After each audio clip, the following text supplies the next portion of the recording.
Okay, so welcome to session 3, the re-energized session 3 of our Gmile course, looking at John Hattie's Visible Learning for Teachers. I'm going to start tonight with looking at what we often see in these gray boxes and kind of contextualize that for everybody on page 41.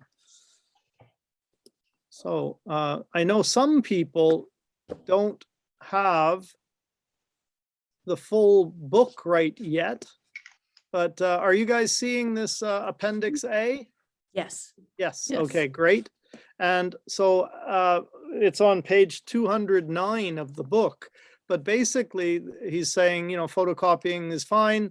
And so he's basically looking at all of these different checklist items that a school should be doing.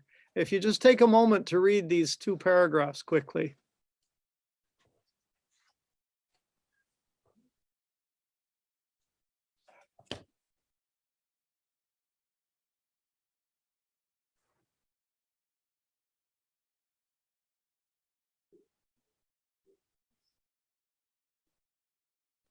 So some of you may have seen a back and forth, Catherine and I talking about actually having an opportunity to put these ideas into effect is a rare thing.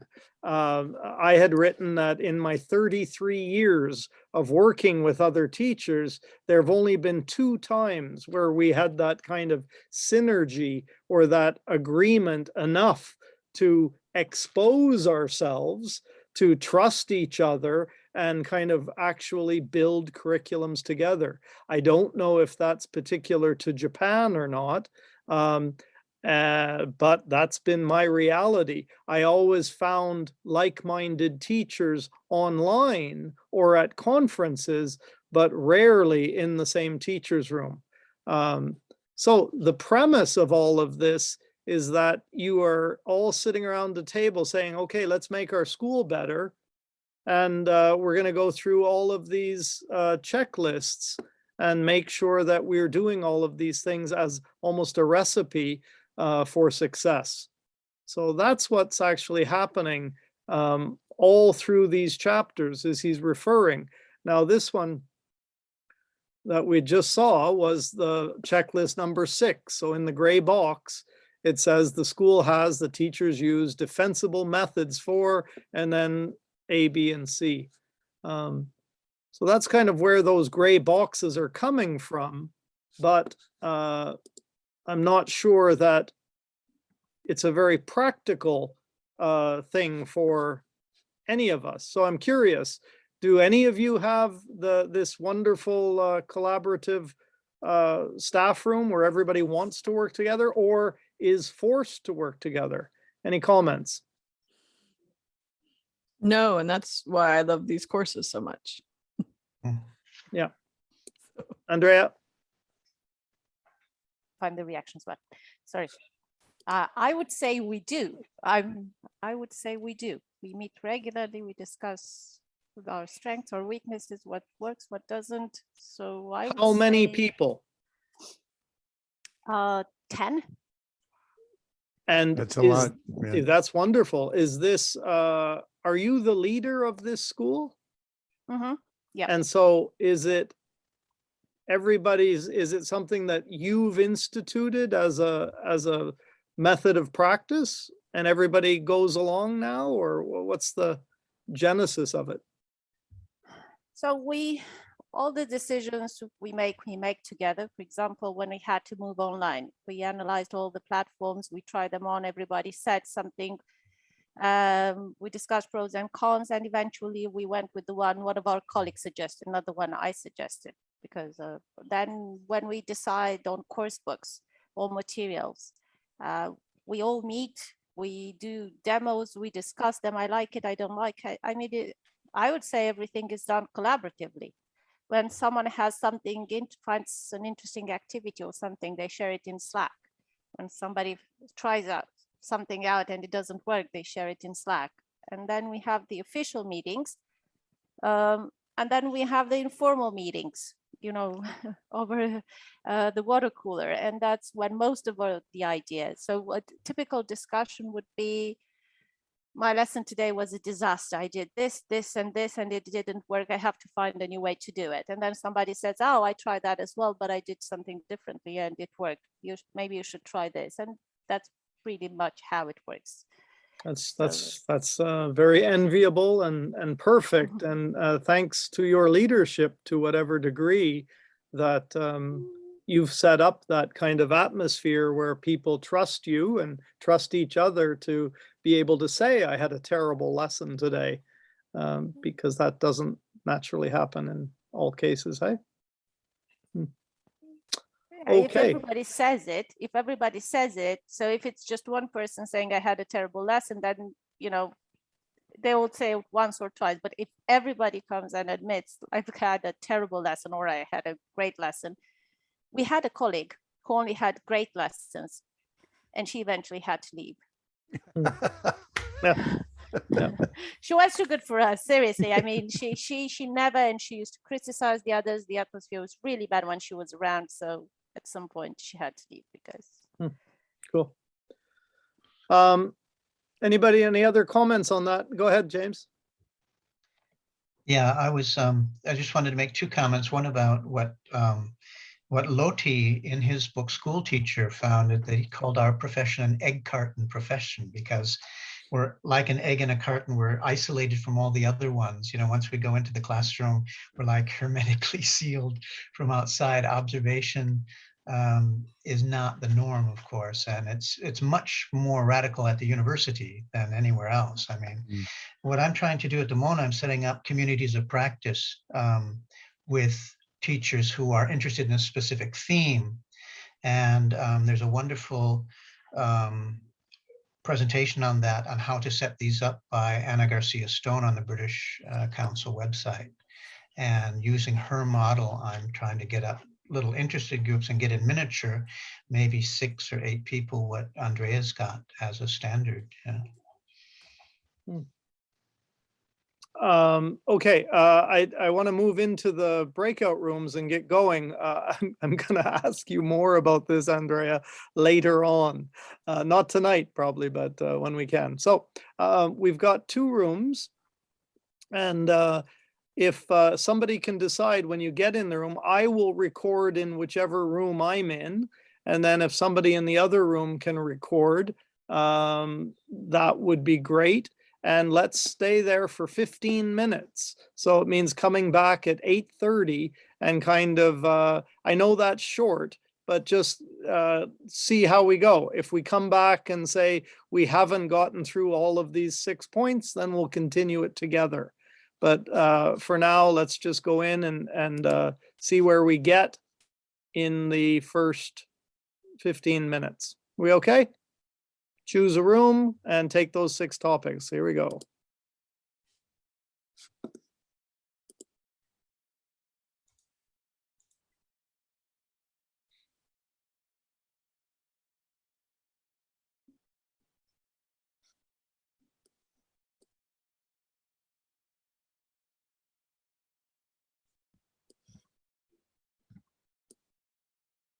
If you can't get into a room, tell me, I'll put you in a room.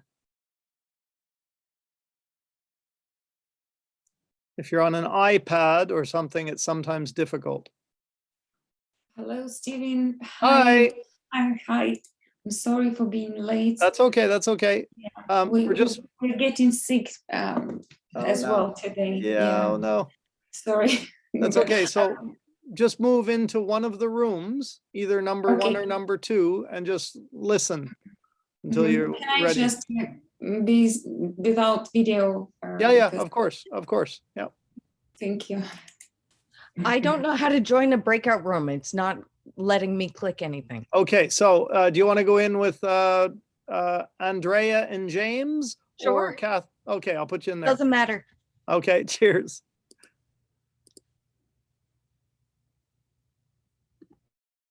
Just need to quickly. Elena, do you want to go in either Andrea, James, and Kate, or Catherine, Kevin, and Ruth? Catherine, Kevin, yeah, Ruth. Okay. I'll just rename myself real quick. Okay. Lost my voice as well. Yeah. Catching up with You you. caught it. You caught it from me. Yeah, probably virtually somehow. Okay. I just didn't sleep last night. I'm Oh, okay. no. No, I'm gonna be fine. Yep. Okay. Leaving you. Thank Yeah. you. Sorry once again.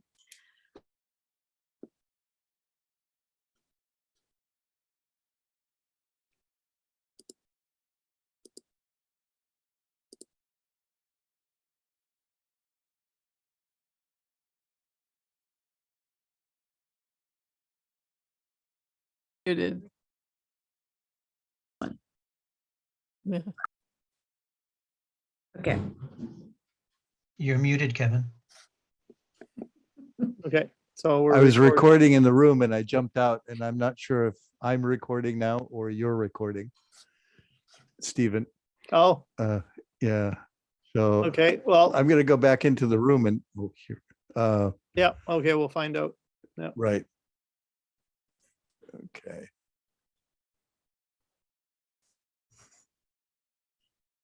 Oh, see, now I'm, okay. I'm not sure. We'll just continue on. Let's go on Yeah. and, We'll right, find out. right. Yeah. Me too. I don't know that I turned the recording off in the breakout room. So, Yeah. how about if I, well. Hmm. Hmm.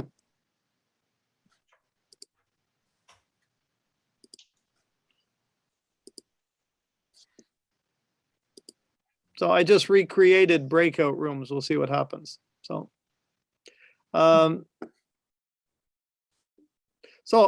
we got as far as self-efficacy. How far did you guys get? We went farther. Yes. We went to 48. Yeah. Oh, Kevin tried to stop us, but Yeah. bit of a revolt there, huh?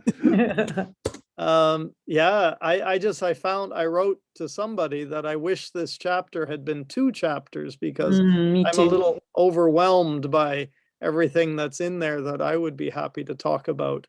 And at this pace, we won't get through it very well at all. We're halfway through the time we have. And my initial plan was to kind of do a wrap up of anything. Was there anything that was particularly palpable that you wanted to share with the whole group? Palpable. That's fun to say, palpable. It is. I just one quickie is that the Shayer article 2003 was something I wondered if I wanted to read more, and based Yeah. on James telling us just a little bit about it and how much he was impressed with what's in the Hattie book, I was also extremely impressed, and it's now in James's Dropbox folder. Oh, good. Yay. And, Yeah, yeah, but yeah. yet nobody's gone in to see if we can actually access it or not. So I said I would try later in the week, but anybody else go in and try to see if you can actually download it through his access or not. Okay. Actually, what I said, Stephen, is I can't perceive whether anyone's gone in to help themselves or not. That may Okay. have been the Right. case. I've been in there. Okay. Yes. I've been in yes. as well. Mhm. Oh yeah, you have no indication, James, right? Yeah. Mhm. Cheers. Cheers. Okay, so that's good that we can go in. Does anybody else want to add anything that was especially? In our group, we talked about, not just our students, but ourselves as learners when we were little, how much of this related to us or what kind of learners we were, which was really interesting. As teachers, did you find you were more similar or different or? More similar, I think, to Yeah. each other, you mean? Yeah, yeah. Yeah. Intrinsically motivated as teachers. Mm. Right. Mm. We And also you sh- found out, Andrea has the best school in the world. And it's moving greatly in the same direction, probably based on a lot of her leadership. Sorry, James, I cut you off. Go ahead. I just wanted to ask the other group, you compared to this, these characteristics to yourselves as learners when you were children, Mhm. but you're still learners now. Mhm. How much of it is still applicable, and how much have you changed since you were children in a school situation? We all talked about, we were actually all, our parents or our grandparents were all teachers. And we talked about being performance oriented as kids, although Kevin, you said you tried to keep a low profile, right? Right. I didn't worry Yes. about that. I set out to conquer all the spelling bees. I was very performance oriented. But then, you know, as we grew older, Kevin, what did you say it was that made you mastery oriented? Learning something. Tennis. Tennis. Yeah. Yeah. Mm-mm. And for me, it was Japanese, was when the change happened. It wasn't being better than someone else. It was mastering this skill. Kat, I don't know about you. What about you? Oh. Yeah, I think I definitely switched. I would be hard to point at what point I would have changed. But I think it's a lot Yeah. like language learning. You do Yeah. become fossilized with your style. I wouldn't call it a Mhm. style, but just your performance. And it becomes a Yeah. lot more difficult as you get older to switch. Mhm. Yeah. When do we get older? All relative. Yeah. Yeah. Next year. One good thing that Legacies.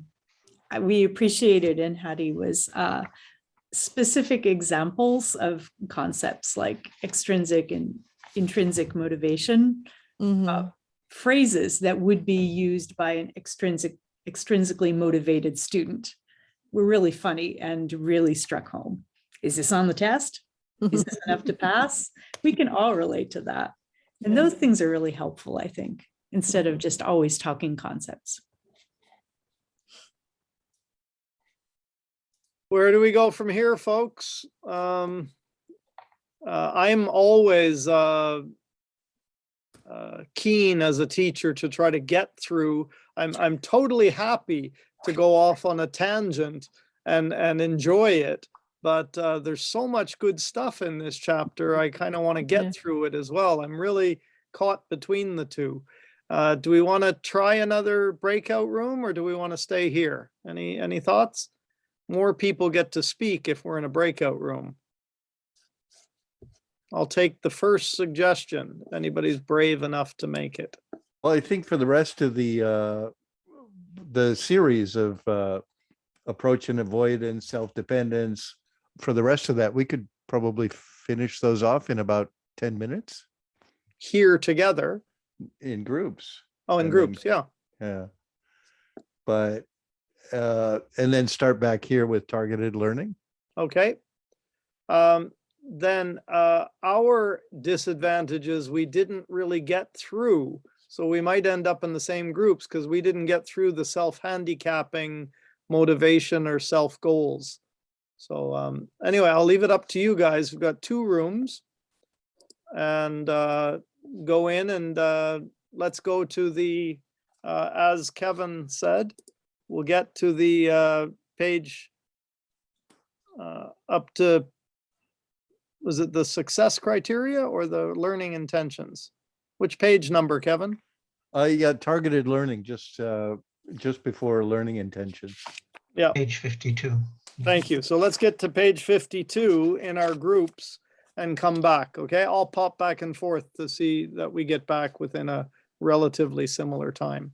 Mm. Okay, rooms are open. Go ahead. If you want to switch up, that's fine too. We're waiting for the rooms to open. Ah, here There, we they're go. open now. Yeah, yeah, Sorry. yeah. Ah, there. Sorry.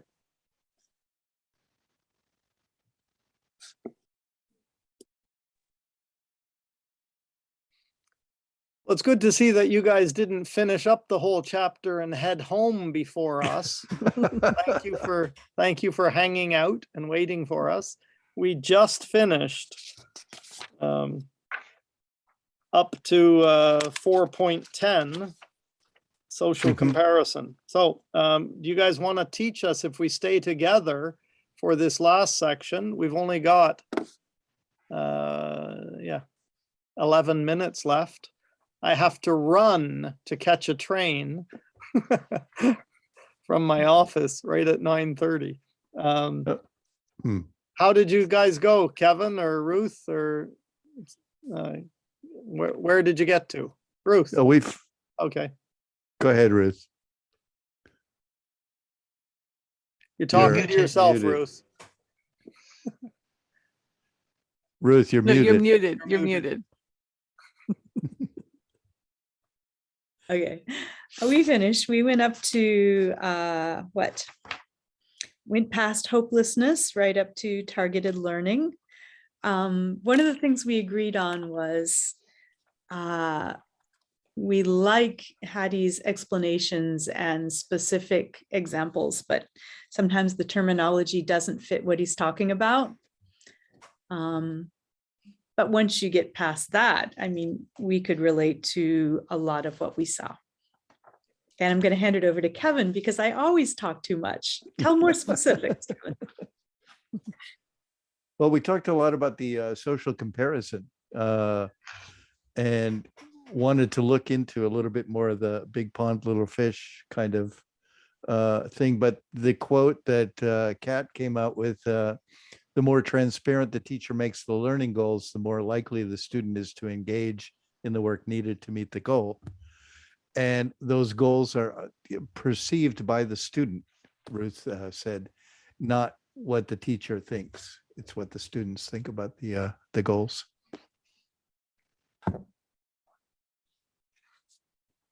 James or Kate or Andrea, do you guys want to say anything that kind of stuck from our discussion?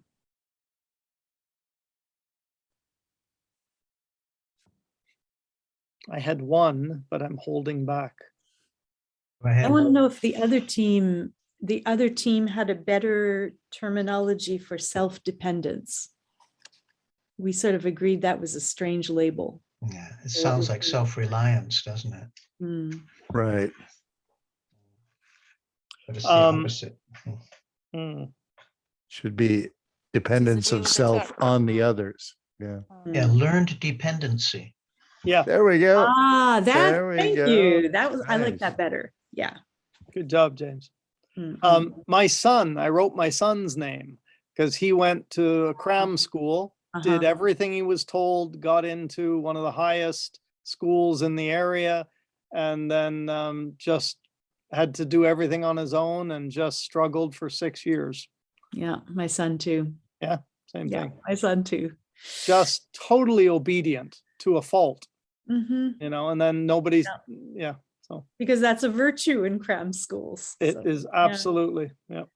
Yeah. Well, thank you for labeling it. Yay. Whoever meets Hattie someday, tell him So let him know. James has the right label for self-dependence. My only thing, I thought Andrea brought up a great point that I had said that this list of self attributes, he calls them, that students bring to the lesson, it's like an exhaustive list, and for me somewhat exhausting, that it just goes on forever.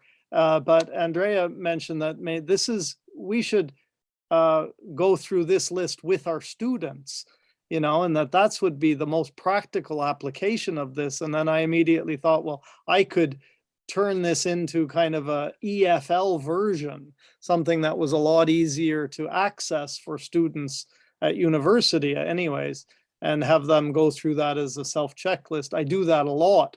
For example, the imposter syndrome. I have an article that has 5 different kinds of imposter syndrome types. And everybody goes through that and says, yes, that's me. Exactly. And immediately has ideas. So I thought that was the nicest application idea of Hattie's list. Anybody else? I think our discussion really centered around, we believe teachers in general should be aware of these ideas.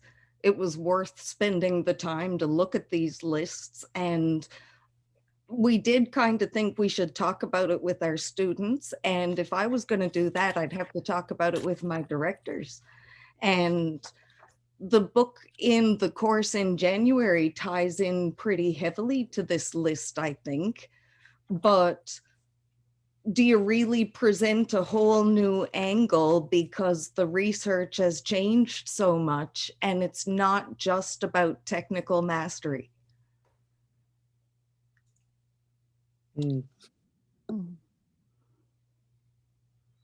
Thank you. Anyone else want to add to something here? Unfortunately, we've got, a good number of pages left that we're either going to have to abandon or carry on to next week. Any thoughts? I think you don't have to crack the whip.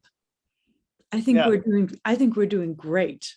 So, We but don't I have just to mean, feel like, we gotta go faster. We gotta go oh, faster. no, we're done today. We're out of time, basically. I'm just wondering whether we do we ignore the rest that we didn't get through, or do we carry it on? Any thoughts? I Mm. kind of I think we wouldn't- should deal with it in the chat, in the online session, and Cool. continue Mm. on with the next chapter, because otherwise we won't finish Yeah. the book. Yeah. Okay, Yeah. so targeted learning we'll deal with in the forum in this week 3 session. If anybody wants to add comments to it, it's in the week 3, and then next week we go into chapter 5, which is a considerably shorter chapter. It's only 25 pages versus the 35 pages we've been dealing with tonight. So hopefully we get to go through it a little bit leisurely, a little bit more leisurely pace.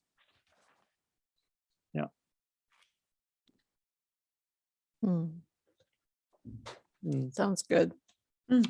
It's a good chapter. It was enjoyable Me too. Yeah. because we could see ourselves as language learners and as teachers using those charts in multiple ways.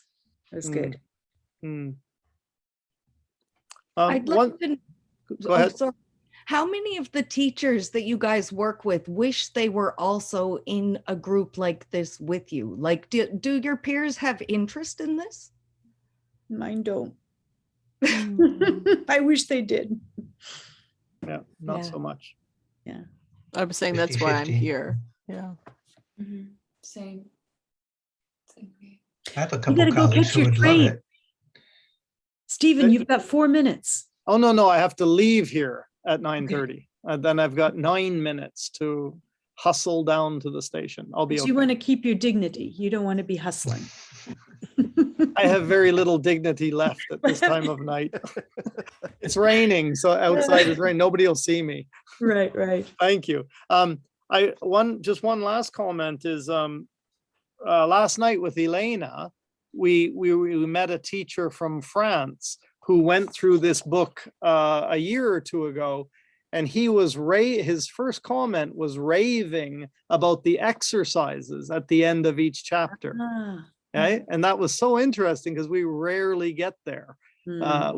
We've not gotten there. And I remember Elena mentioned in the very first forum post that they looked really interesting and would be interested. I don't know how to, implement that in what we're doing in our busy schedules, but just to keep it in mind, I noticed I went back because Elena mentioned it in the first one. I went back and looked at the exercises again. I guess it will stay as kind of a side, if somebody wants to try one of those exercises, make a pitch for it in the forum and see if you can find somebody that would like. I would, if the right one came up that would fit nicely into my regular teaching, I'd be wide open for it. But you're going to have to nudge me because I'm not so much headspace. Yeah, I did that with feedback. I started based on what I have read in one of Hatch's chapters, and I started that on a Google form, and I shared with my colleagues, 2 colleagues. I said, guys, do you have any other questions that you could add to feedback, like on lesson level, on units level, and it relates to their students' self-reflection, like how well did the homework help you to understand what was presented in a lesson? On a scale from 1 to 10, rank the difficulty of the task, and so on and so forth. I would really like you to have a look when it's finished. Oh, good. Yeah, please share it That's with us. Yeah, excellent. So if I'm gonna take off, do you guys all ready to take off as well, or do you want me to put the hosting over to somebody?